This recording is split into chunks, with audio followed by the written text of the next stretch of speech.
Welcome back to Gamer Sanctuary. It's a beautiful Wednesday in July. We're here kind of early today. Larry and I have been planning for a special bat rep like this for quite some time now, but schedules being what they were, it's been hard to get together. We're going to show off something that he's very proud of, an army he's been working on for a while, and it's making all of us really, really jealous. So let's take a look and see what I have first, and then we'll show you what he's got. Most of this should be pretty familiar, but you've probably never seen me use it in this formation before. I have 10 Wraith Guard with cannons in one unit. I have 5 Wraith Blades with axes, 5 Wraith Guard with these sides and another. I do have 3 Spirit Seers. The Warlord has the Spear of Tethylus. I have a pair of Wraith Lords with Bright Lances and Missile Launchers and Flamers. This one does have the Ghost Glaive. And then I have a Wraith Knight with a pair of the Heavy D Cannons as well. This is 1,500 points, by the way.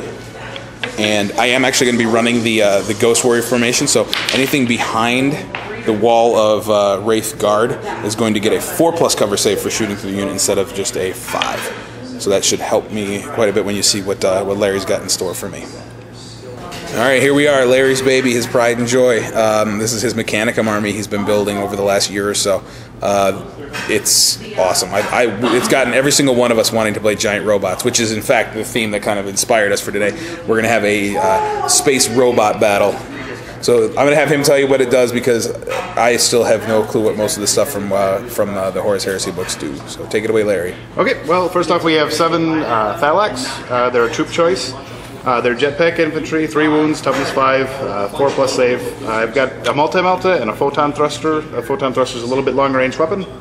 I've got a unit of 5 Castellax, all monster screechers. Toughness 7, 4 wounds, 3 up save. I have a multi-melta and a dark fire cannon. It's similar to the photon thruster. And then I have 3 Mauler pattern bolt guns. They're 24-inch range, strength 6, AP 3, heavy 3. Yeah, I'm not looking forward to those. So those will just rip right through my Wraith Guard. I'm glad that I have at least one of my Spirit Series with Protect today. So next up we have a unit of Tech Thralls. They're 115 points. There's 20 of them in the unit. They're fearless. They have a 4+ save, 6+ feel no pain, and thanks to my Warlord, if this unit were to be killed off, they go into ongoing reserves and can come back on. Great, more kill points. So they basically have like what, las guns? Yeah, it's a strength 4, AP 6. Oh, okay, a little stronger. Yep. As my HQ, I have an Archmagos.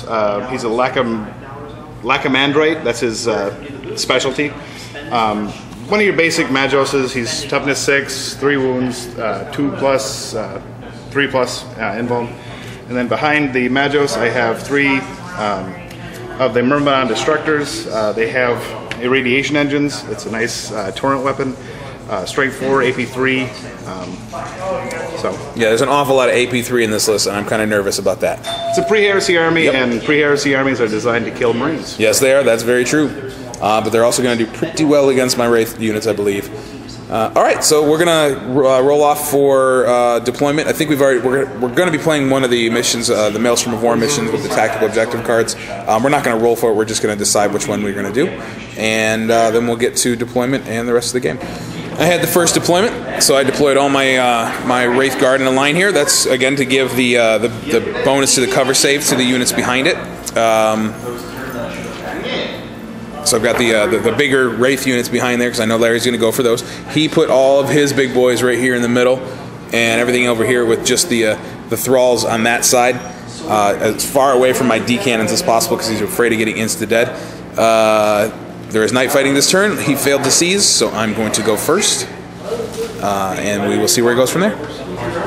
Top of turn 1, I advanced forward with all my Wraith units. I ran both the short-range units over. Again, Larry positioned everything away from my D cannons, so I really couldn't do much with them.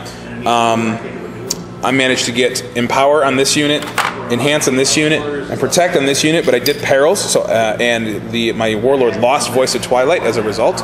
The Wraith Knight killed one of the Myrmidons with an insta-kill shot. They did pass their leadership check, and I also managed to do a single wound onto his Warlord from a missile launcher. He failed his 2-up save and feel no pain for that. And that's about it. As far as tactical objective cards, I drew Supremacy, so that's why I grabbed that objective with the deed sides, and this one over here with the Wraith Guard. I didn't want to run them over because they were about the only unit I had that could grab that objective. And hey, this is an objective game. It's all about points. So they ran over and got that. I had twice as many as Larry had. He's got the 1 over there. And that gave me supremacy, but I only rolled a 1, like I always do with supremacy. So I have 1 victory point to Larry's 0, and he's about to take his turn 1 right now. These things suck. You notice I don't have a squad of Wraithguard in the middle of the table there. That's because the Castellax just annihilated them all with their bolters, multi-melta, and the Darkfire Cannon. Not having the cover save really wasn't great. But I don't know if it would have mattered. Would have only getting my stealth save anyway. In other news, I lost 3 of the Wraith Blades to fire from the Myrmidons and the Thallax, right? Yep, and that's it. And those guys stayed put over there. Nothing else moved. They ran forward, jumped with their assault jump a little bit more forward to cover that objective. So we're going to move into turn 2 now. I had a largely ineffective round of shooting and running. I did manage to grab the objective number 2 over here with the Wraith Blades, so that gave me another point. The Wraith Knight used Battle Focus from that Spirit Seer to shoot at the Myrmidons there and rolled double 1s on his wound rolls. Awesome. Both the Wraith Lords shot at them as well. I got a wound through on the Magos, but he made us feel no pain because he's toughness, what, 6 you said? So yeah, I couldn't insta-kill him with my Bright Lance. And the other wound got shrugged off onto the Myrmidon next to him, but he's okay too because he's toughness 5. And that's it. They couldn't run any further than 1 inch into those woods. So I just did a little shuffling, and we're going to lose the rest of my Wraith Guard, I think, this turn, and take some hits on my Wraith Lords as well. So moving into bottom of turn 2. Bottom of turn 2, as you can see, I have no more Wraith Guard left on this side of the table.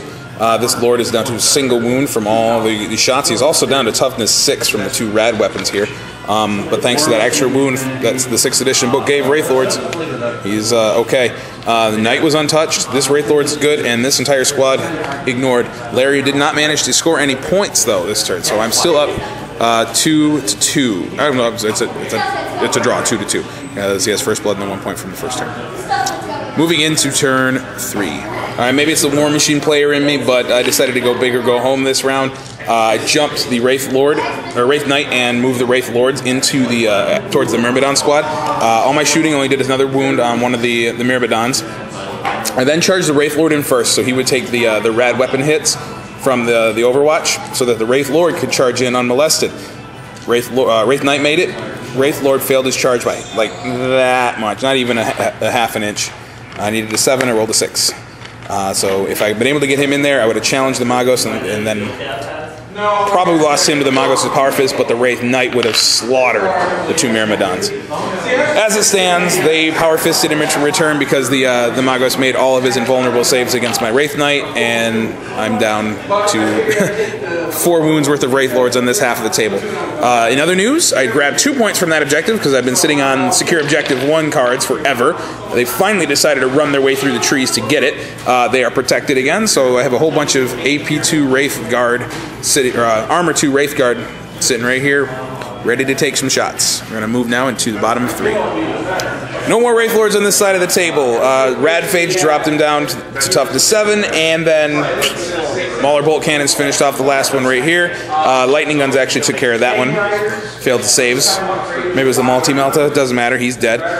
Over here, all the Thralls only managed to kill a single Wraith Guard. But they're holding an objective, they're holding an objective, and they're holding objectives, which gave Larry his Ascendancy objective. So he rolls his D3, and of course, I roll 1s, he rolls 6s. He's now ahead in the game 6-4. We're going to move into turn 4, and maybe I can get lucky and insta-kill some of those big old monsters.